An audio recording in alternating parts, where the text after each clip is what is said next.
I don't believe Jerod Mayo. I don't believe him. I don't believe that he feels good. I don't believe that he's still loving, attacking the job. Any of that. What if he said, I'm angry we're losing, but I feel this way? I know the results aren't there right now on paper. And I'm pissed off for losing. Oh, he never expresses that. He doesn't like losing. He does say that winning cures all, which he's absolutely right about. That they're taking a ton of heat because they're losing. Well, the reason he has a gig right now is the other guy lost. Like, you know that. There's reasons like you are the man now. Right. The results weren't good from the previous guy at the end. It was time to move on.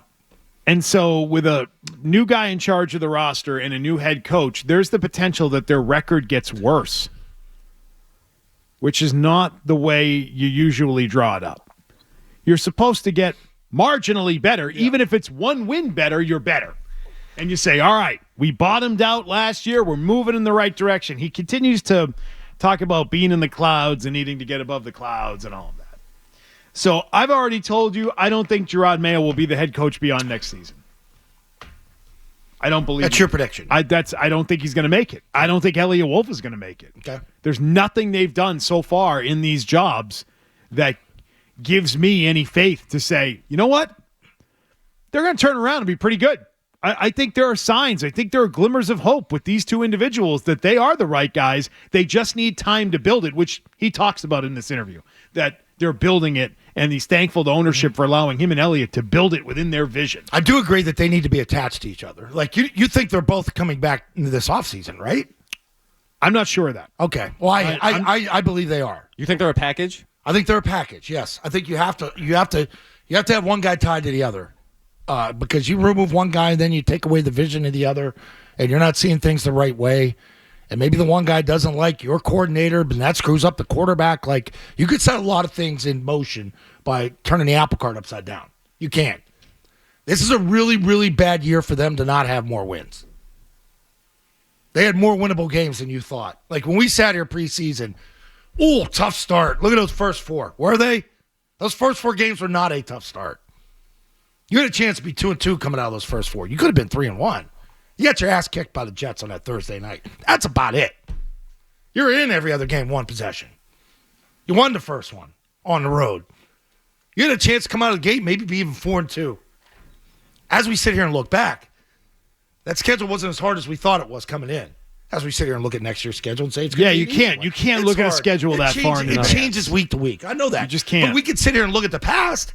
Because those happen. No, you can look at this season for sure. You know what everybody They blew at least 3 good games there. Like, they could have 5 wins right now. They could. Doesn't mean you're in the hunt or anything, but you're feeling better about the direction of the team with 5 wins. Because it's better than a year ago. Yeah, that's improvement. And I don't think they're going to get there. Because I sit here and I look at the defense a year ago, and I think it was better last year. So it was without a doubt. So that's why when I hear this, but the offense sucked last year. Okay, it sucked. I hear a lot of cliches in this interview, but I hear this message of I'm feeling good about where we're going, and I just don't understand why. Why do you feel that way? What is it you're seeing from your defense that makes you feel better? Nothing about the direction the team is going. That's the scary part because he's a defensive-minded head coach. That should worry him. He should be worried about the defense. It's kind of hands-off offense, right? It's McAdoo and Van Pelt. Rothstein involved, getting the quarterback ready. Like, they talked about 4 guys having T.C. McCartney, all having their hands in on getting the quarterback ready. They've done a good job doing that. And so, how much input do they have on offense? I mean, it's kind of hands-off offense, right? The part about asking, was it harder? Is it harder than you expected? Of course it is. Yes. Of course it's harder than you expected. What was the answer? You just heard it. We played it. Yeah. No, it's exactly what I thought it would be. I have a hard time believing that from any first-time head coach. Sure.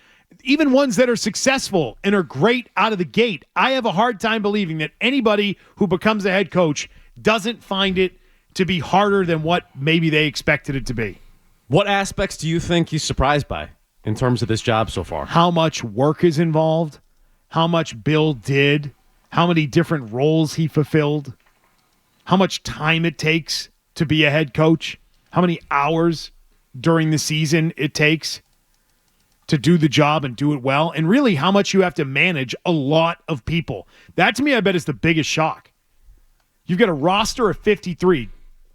You've got a coaching roster of 15. You've got a lot of different people that you are now in charge of. Yeah. And it's not about leading a team of 10 in a boardroom. It's, oh, man, there are 80 people here that I've got to be concerned with. That's a lot. It's a lot to take care of. And not only do you have to, connect with all of those people, you've got to get them from where they are, lead them to where they need to go. And they're not doing a really good job of it. It's a freaking hard job, man. Yeah. And they haven't left you with the best people.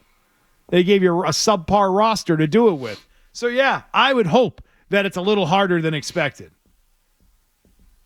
And I just wonder his desire and how much he loves the gig. He just doesn't.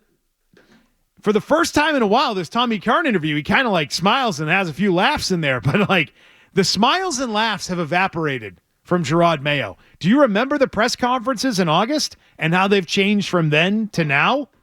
Yeah, there was a joke at the start of every one. Oh, yeah, no, laughs and chuckles and everything else.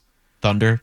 Yeah. Yeah, but I think that's part of what you're talking about, too. Being the face of the franchise and now realizing every time you go out to the podium, people are going to dissect every single thing that you say and having to walk things back multiple times already this season. Not because of what people said, though, just because they were boneheaded remarks that he then realized, I shouldn't have said that.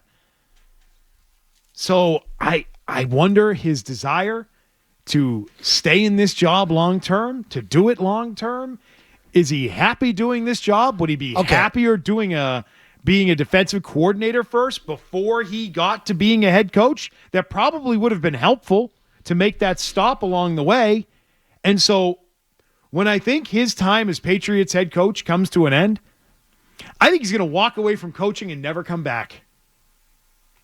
How many coaches made tens of millions of dollars as a player before they became a head coach? How many head coaches made $42 million, according to Sport Track, and then became a head coach? And he's going to make a good chunk here, even if he does get fired. You're going to get your contract's guaranteed. So whatever the length of the contract is, I don't know. And I don't know what he makes. I don't know how long it is.